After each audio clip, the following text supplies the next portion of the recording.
بسم الله الرحمن الرحيم. حديث أبي هريرة رضي الله تعالى عنه أن رسول الله صلى الله عليه وسلم قال والذي نفسي بيده لقد هممت أن آمر بحطب فيحتطب ثم آمر بالصلاة فيؤذن لها ثم آمر رجلا فيؤم الناس ثم أخالف إلى رجال فأحرق عليهم بيوتهم والذي نفسي بيده لو يعلم أحدهم أنه يجد عرقا سمينا أو مرماتين حسنتين لشهد العشاء. د جمع د منځ ترغیب او د هغې د فضیلت او په دې باب کې د سختۍ د بیان ذکر کو. دو حدیث تاسو ویلي دي، دو پاتې دي. پاتو حدیثونو کې لومبنی حدیث کې فرمایي چې رسول الله صلی الله علیه وسلم یو ځل خبره شروع کړه، وی فرمایل والذي نفسی بیده، زما دې پاک ذات قسمی چې زما نفس داغه په اختیار کړي. دا قسم تاکید د پاره خوري، چا ورته ویلی نه دی، لیکن د مسلې د وضاحت د پاره او د هغې تاکید د پاره رسول الله صلی الله علیه وسلم قسم خوري. او قسم پاک ذات خوري کم ذات چې خالق دی. معلومه دا شوه چې انسان قسم خوري او د الله د نوم دی خوري. د الله نه سوا د بل د نوم قسم دا شرک دی. دا عام شی دی، خلک یو بل ته ستا په سر مې د قسمي، کله مور ته پتا مې د قسمي. حدیث کې راځي من حلف بغیر الله فقد اشرک، چا چې د الله نه سوا د بل د نوم قسم خوړلی دی د شرک کړی. قسم الله پورې خاص صفت دی، دا و د بل چا د نوم نشي خوړی، نه د نبی نه د کعبې نه د ولی. دومره دا چې قسم قرآن مجید باندې خلک خوري، د علاقه کې رواج هم دغه دی. ګوره قرآن د الله صفت دی او د الله په صفت که سړی قسم وکړي نو دی ګناهګاریږي نه، د مخلوق نه دی، د مخلوق په نوم به قسم نه خوري.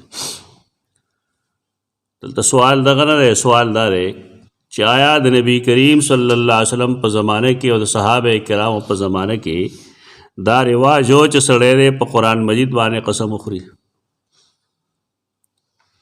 دا رواج نو، دا غیر شرعي رواج دی، غلط دی.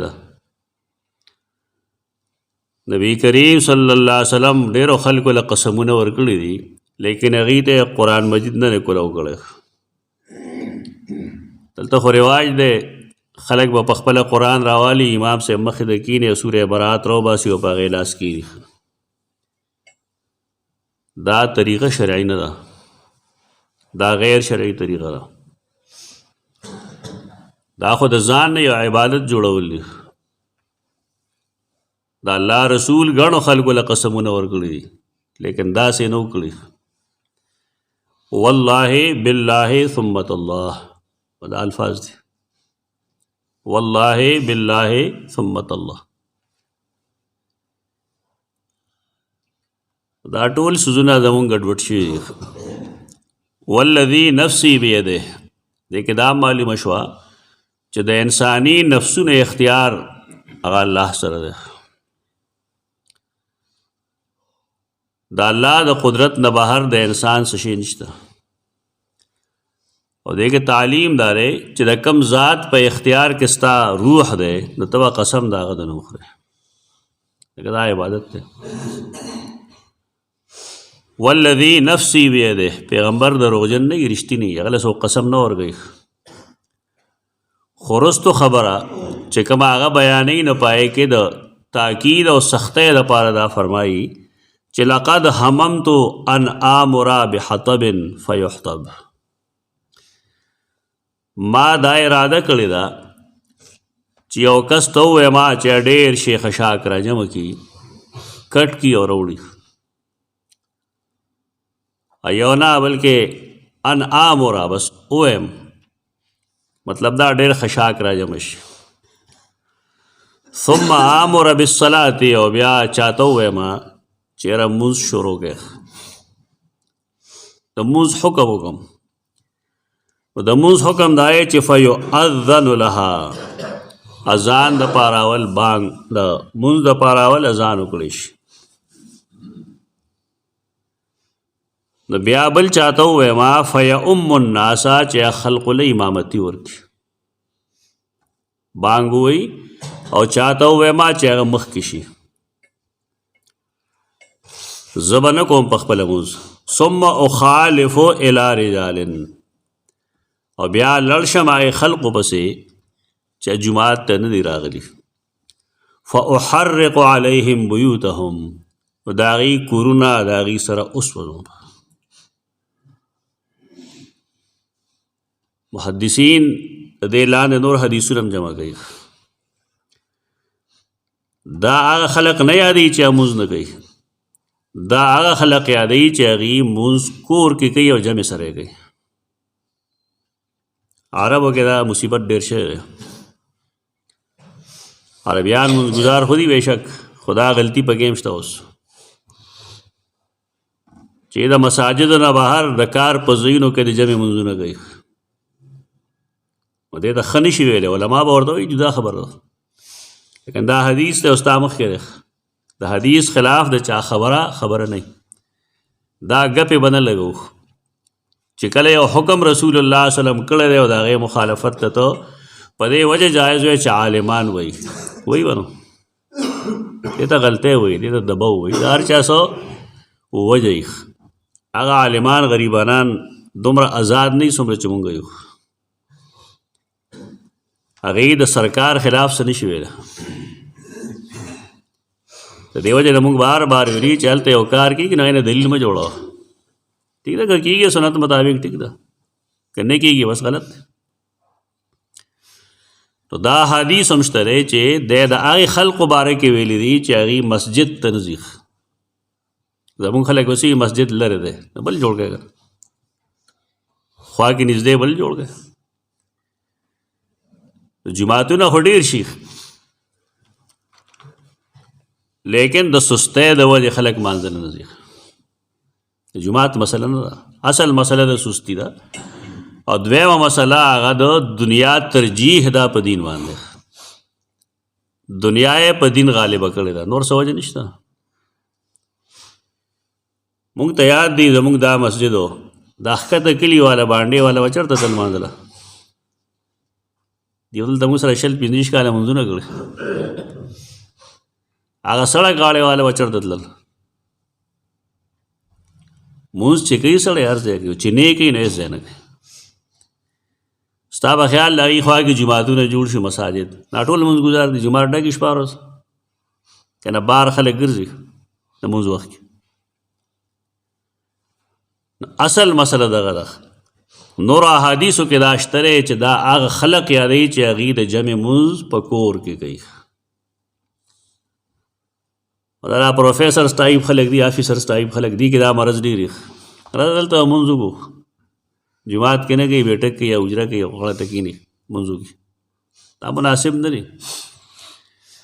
او بعضې خو داسې بدبخت دي چې هغې روژه کې مسلسل د ماښام مونځ کور کې کوي، جمع سره یې کوي. دا کمال نه دی، کمال نه دی دا. بس په دا یې خو دومره وښیي چې ستا مونځ به وشي، نور د دې حدیث لاندې ته راغلی. حدیث کې چې کومه زوره نه ده، دا شامل ده دغې خلقو ته، محدثین دا وایي. او دویم دا چې رستو دې پسې حدیث راځي، لیس صلاة اثقل علی المنافقین، نشته دی یو مونځ زیات درون په منافقانو باندې، من الفجر والعشاء، د سبا او د ماسخوتن. یعنې دا دوه منځونه خاص کړي دي جماعت کې جمع سره. منافقینو ته ګران دادي چې د سحر مونځ جماعت کې جمع سره وکړي او دا ورته هم ګران دي چې د شپې مونځ جمع سره وکړي. دا زموږ حکم نه و، دا د نبی کریم صلی الله علیه وسلم فرمان دی. مطلب دا یې دا مخکنی خبره چې کوم دی وایي چې لقد هممت ان آمر بحطب، دا دای خلقو په باره کې و چې هغوی د ماسخوتن مونځ کوي خو کور کې کوي. نو د هغوی باره کې دا حکم دی چې زه غواړم چې اور جمع کړم. دا مې عزم کړی دی، دا مې اراده کړې ده او بیا چاته ووایم چې مونځ وکړي یا ځان وکړي، بیا چاته ووایم چې مخکې شي او په خپله لاړ شم هغې خلقو پسې چې هغوی جومات ته نه دي راغلي، فاحرق علیهم بیوتهم، نو د هغوی کورونه په هغوی وسوځوم، د هغوی سره وسوځوم. دا دومره سخته زوره نه ده، لیکن په دې د خلقو پروا نشته. مونځ کوې بس جماعت سره کوه که. و بیا فرمائی والذی نفسی بیدہی، زما د پاغ ذات قسمی. دوباره دا بیا تاکید پیدا کوي، خبره پوخواله پیدا کوي. والذی نفسی بیده، زما د قسمی پاغ ذات چې زما نفس داغه په اختیار کې دی. لو یعلم احدهم، کدی کې او کس ته دا پته وی چې انه یجد عرقا سمینا، چې دی به یو غټه ډوکې جومات کې عمومي جمع کې او مرماتین حسنتین، یا د یو دوه د ګډو بیزو خپېخ، معمولی څیز دی. لکه مونږ دا وایو چې که خلکو ته پته وی که نه چې جومات کې د ماسخوتن او د سهار په مونځ کې 100 روپۍ ورکوي، بیا وسو چلو لشهد العشاء، دا خلک به ټول ماخوستن راتلی. بیا دا څومره زوره نه ده، څومره خندنه یې کړی دی رسول الله صلی الله علیه وسلم دې خلقو پسې چې دې ته که دا پته وي چې دنیا څه فایده ده. مرماتین نری نری خپې، سری پای چې ورته وي پای خپې، او حسنتین ښکلې. که دې ته پته وي چې جومات کې ماته 1 کیلو غوښه میلاویږي که بیا به دې په منډه تللی. خو دا چې نه ځي نو اصل کې دی په آخرت ایمان نشته. اصل خبره دا ده، په آخرت ایمان نشته دی. په آخرت چې ایمان وی نو چې دنیا دپاره منډې وي نو د آخرت د یره نه به هم منډې والی وي. او دا مسله نورو منځونه کې نه ده، دا د ماسخوتن مونځ کې ده. ځکه یې پسې لفظ سره لشهد العشاء، دی به خامخا ماسخوتن مونځ ته حاضر شوی. خو چې نه راځي نو دی مطلب دا دی چې ده کې نفاق ده، زړی مسلمان نه دی. په ظاهري سي سړی مسلمان شي لیکن چې زړه مسلمان نه وي نو دی کافر دی. ډېره سخته جمله ده او دا جمله رسول الله صلی الله علیه وسلم فرمایي. ورپسې هم دغه حدیث دی لیس صلاة اسقل علی المنافقین من الفجر والعشاء، د جمع په منځونو کې په منافقانو باندې د ماسخوتن او د سهار مونځ ډېر ګران لګي، ډېر مشکل. ولو یعلمون ما فیهما، او کدی ته علم وی چې په دې دواړو کې څومره اجر دی، لاتوهما، نو خامخا دې دواړو منځونو ته وراتلې، ولو حبوا، اگر که په خړپوس وی. څنګه چې ماشوم خړپوس کوي او ګرځي، نو که ته پته وی چې څومره اجر دی د ماسخوتن د جمع مونځ کې او څومره اجر دی د سهار په جمع مونځ کې، نو دا به خړپوس کولې خو راتلی وخت. نو بیا څه وایي لقد هممت ان آمر المؤذن، ما عزم کړی دی، هم عزم اراده، چې زه ویناو کوم مؤذن ته، هغه اذانو کی، بیا اقامتو کی، بیا حکم یو کس ته رجلا یؤم الناس، چې خلقو ته مخکې شي. د حیله ښودلې ده چې بانګ ودرېږي نو زه په خپله لړ شم چې وګورم. ځکه خلق به دا وایي چې رسول الله صلی الله علیه وسلم خو مخکې مونځ کوي، کم چې سستی پستی کوي نه به خامخا سستی کوي. هلته دې چل باندې چې مونځ ودرېږي نو ما ته به غله معلوم شي چې کم کم خلق جومات ته نه راځي. نو زه بیا څه وکړم، ثم آخذ شعلا من نار، بیا د اور شغلې واخلم څنګه چې مونږ شوړې جوړو که نه شوړه دا شان شوړې ډېر شی واخلم فاحرق على من لا يخرج الى الصلاة بعدو نو دا یې خلقو ته اور ورته کم چې هغه د ماسخوتن او د سهار لمونځ کې حاضري نه کوي رسول الله وسلم رحمت للعالمین ده او ځان په دې پویول پکار دي چې د یو داسې رحمت د خولې نه دومره سختې جملې وځي نو دې کې څه مسله شته هغه مسله د منافقت ته سړی چې د سهار لمونځ نه کوي او د ماسخوتن لمونځ جمع سره نه کوي یوازې نه ځان له لمونځ څه لمونځ نه دی په دې ځان مه دوکه کوئ چې ما چې لمونځ وکړو ځان له لمونځ هېڅ لمونځ نه دی جمع سره لمونځ دی جماعت سره لمونځ دی جماعت کې کول دی بیا رسول الله صلی الله علیه وسلم دا کار ولې ونه کړو یعنې اراده یې دا وه او دې نه هغه محدثین دا استدلال کوي چې کوم خلک جمع سره لمونځ نه کوي دا جهنمیان دي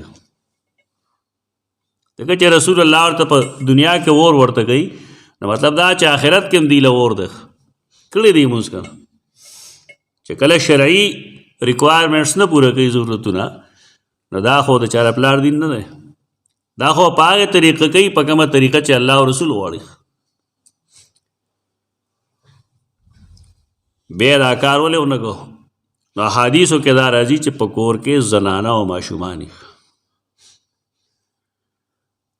نو زنانو کې ډېرې داسې چې هغه د کور د ګر ګرستی په کارونو کې جومات ته نه راځي یا ډېرې داسې چې هغې باندې هغه وخت لمونځ هغې له جایز نه شي منسز حالاتي